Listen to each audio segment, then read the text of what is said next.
Kamu pasti pernah ngerasain deh, pagi-pagi buka berita, ada tersangka korupsi baru ditangkap KPK. Heboh banget.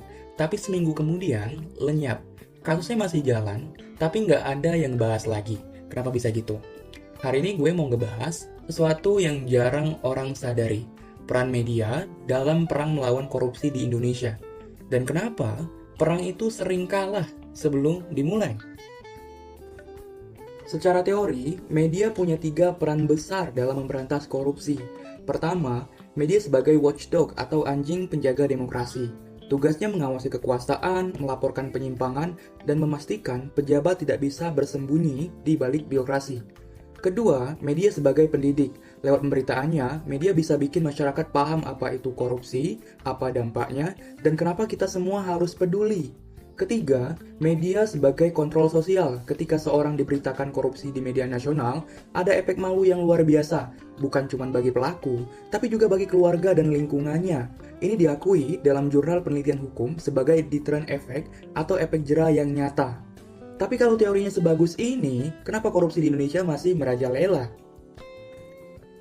Indonesia punya skor KPI, Corruption Perception Index, sebesar 37 di tahun 2024.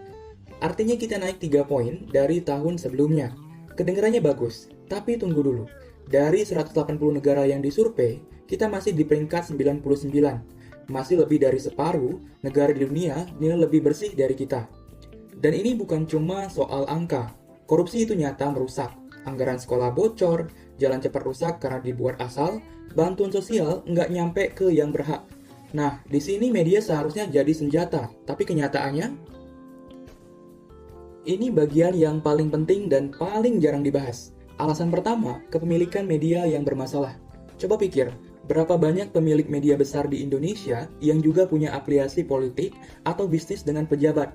Ketua Dewan Pers Indonesia pernah menyebut bahwa sejumlah pemilik media di Indonesia juga merupakan pemilik atau anggota partai politik. Akibatnya, ada swasensor. Wartawan tahu kasusnya penting, tapi nggak boleh ditulis. AJI atau Aliansi Jurnalis Independen bahkan menemukan 6 masalah besar di ruang redaksi jelang pemilu 2024. Salah satu adalah intervensi langsung dari pemilik media ke redaksi untuk kepentingan politik. Alasan kedua, efek framing.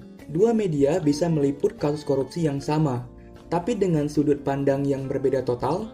Ada yang membingkainya sebagai reformasi, ada yang membingkainya sebagai pelemahan KPK. Kasus revisi Undang-Undang KPK adalah contoh nyata. Sebagian media membingkainya sebagai langkah perbaikan.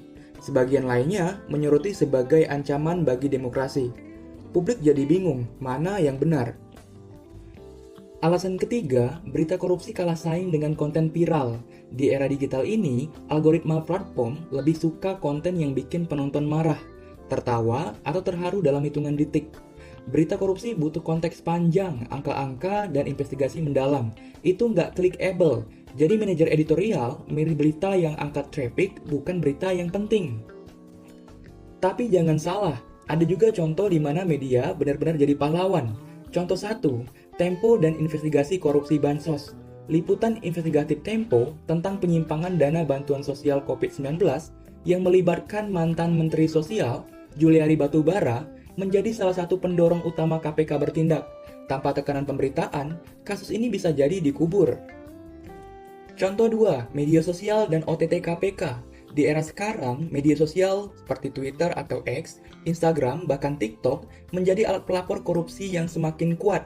Masyarakat bisa viralkan bukti, mendorong perhatian publik, bahkan memaksa pihak berwenang untuk merespon.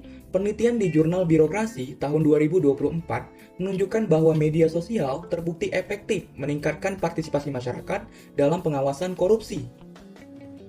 Oke, sekarang bagian yang paling penting dari video ini.